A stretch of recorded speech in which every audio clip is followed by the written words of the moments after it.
তাই তাড়াতাড়ি কেমনে খাওয়া যাবে সেই বুদ্ধিটা মাথার মধ্যে গুড় গুড় গুড় গুড় করে। একটু কষ্ট না করলে কিছু মিলে? আপনি শিবের কাছ থেকে কিছু নিবেন, অথচ আপনি একটু কষ্ট করবেন না, তা কি করে হয়? দেখুন, সত্যযুগে মানুষ হাজার হাজার বছর কষ্ট করত, তপস্যা করে,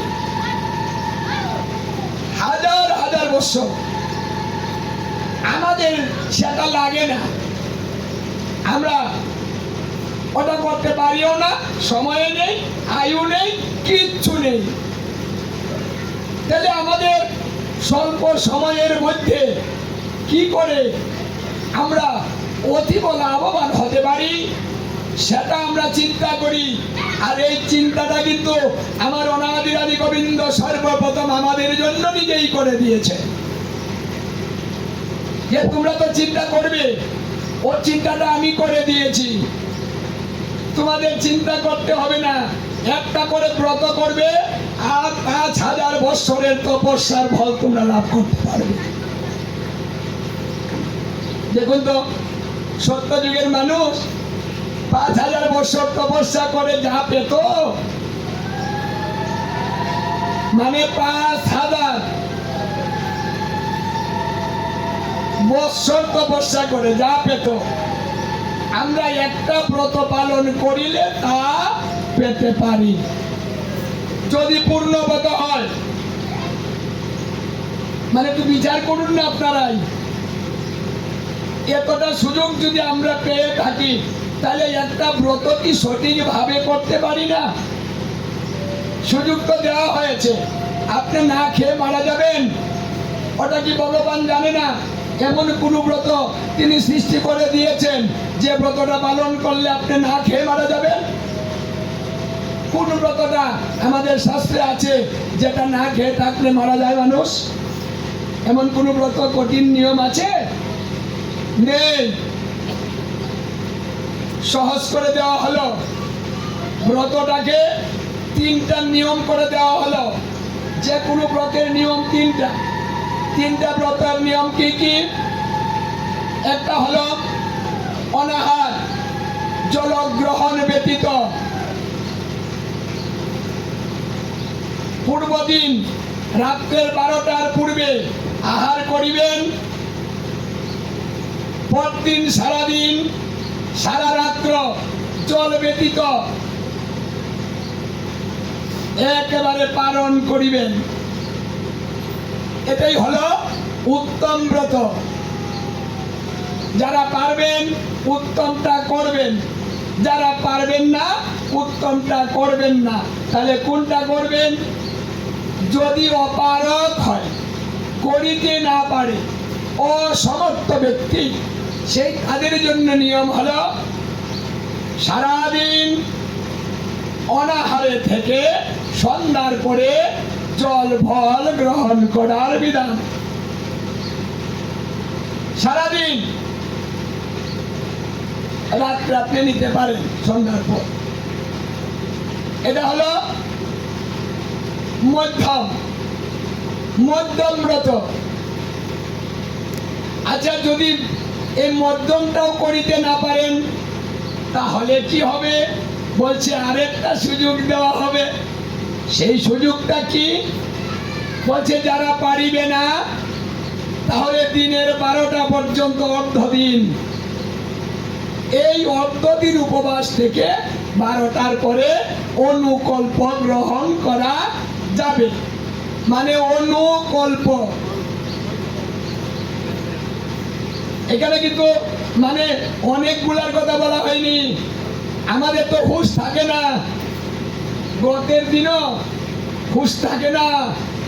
মানে পড়তে এই যে এখানে যদি না উঠে না, তাহলে আমরা ভাবি কি যে আমার ভর এইনি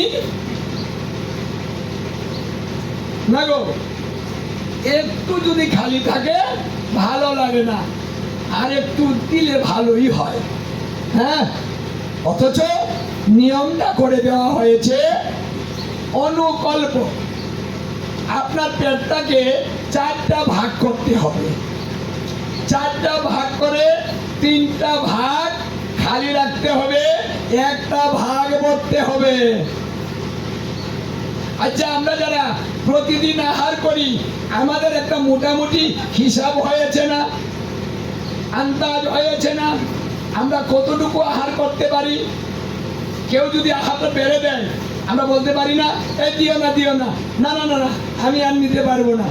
ঠিক, কারণ আমি প্রতিদিন ওটা ব্যবহার করছি, আহার করছি, তাহলে আমার একটা অভ্যাসে পরিণত হয়ে গেল, আমার একটা মাপ হয়ে গেল।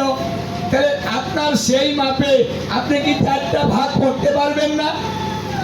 সেই মাপে 4টা ভাগ করে একটা ভাগকে বলা হয় অনুকল্প গ্রহণ। এটা হলো মানে একেবারেই যারা পারে না, করেই না, তাদের জন্য এই বিধান। এখন আপনি কোনটা করবেন সেটা আপনার ব্যক্তিগত সিদ্ধান্ত, আপনি করবেন, কিন্তু যখন মন চায় তখনই খেয়ে ফেলবেন। ঘুমতে উঠেই বলবে আমাকে দাও, আমি আগে খেয়ে নেই। হ্যাঁ, তাহলে আপনি এই কার জন্য ব্রত করছেন? ব্রতটা যার জন্য করছেন তার চিন্তাটা আপনি কখন করবেন? মানুষ যদি কোনো চিন্তা করে তার আহার বেশি লাগে না। চিন্তাযুক্ত ব্যক্তি বেশি আহার করতে পারে না। আহারের সামনে যদি নিয়ে দেওয়া হয়, এই যে ধরো গো তুমি কখন ধরে খাও না, দিলে খাই নাও তো, নেও নেও নেও নেও নেও, বলছে না রে নিয়ে যা। কেন গো? আরে না আমার ভালো লাগতেছে না, আমি মনে মহা চিন্তায় আছি, টেনশনে আছি, যা তো। খাওয়া খাওয়াই ভালো লাগে না। কি লাগে গো? ভালো লাগে না। যদি কোনো ব্যক্তি ঈশ্বরের চিন্তায় মগ্ন হয় তাহলে ভোলানাথের কাছ থেকে আমরা এটা বলা শিখব, আমরা সব কিছু ভুলে যেতে পারি কিন্তু ঈশ্বরকে ভুলতে পারি না। তাই দেবাদিদেব মহাদেবী ভোলানাথ আমাদের এই তত্ত্ব শিখাচ্ছেন, সবকিছু ভুলে যাও।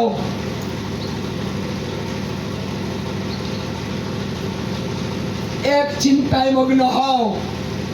তাহলে প্রতিদিন আমরা এক চিন্তা বেশি করতে পারি না, তার জন্য ব্রতের দিন বেশি বেশি চিন্তা করার নিয়ম, মানে উপবাস। এদিন উপবাস মানে যার চিন্তা করছেন, যার ব্রত করছেন তার নিকটে বাস করার নাম হচ্ছে উপবাস, নিকটে বাস। তাহলে আমরা আজকে কার নিকটে বাস করছি? মানে চিন্তাটা কিন্তু কাল থেকে আপনি যে ব্রতটা করবেন সেই ব্রতটার পূর্বদিন, মানে ব্রতের চিন্তা পূর্বদিন থেকে শুরু হয়। শাস্ত্রে বলেছে সংকল্প করিতে হয়। যে কোনো ব্রতের পূর্বে যদি সংকল্প সঠিক না হয় তাহলে ব্রত সঠিক হবে না। দেখুন, চিন্তাটা কিন্তু পূর্বদিন করবেন। আগের দিন আপনি কিভাবে করবেন, কি কি খাবেন,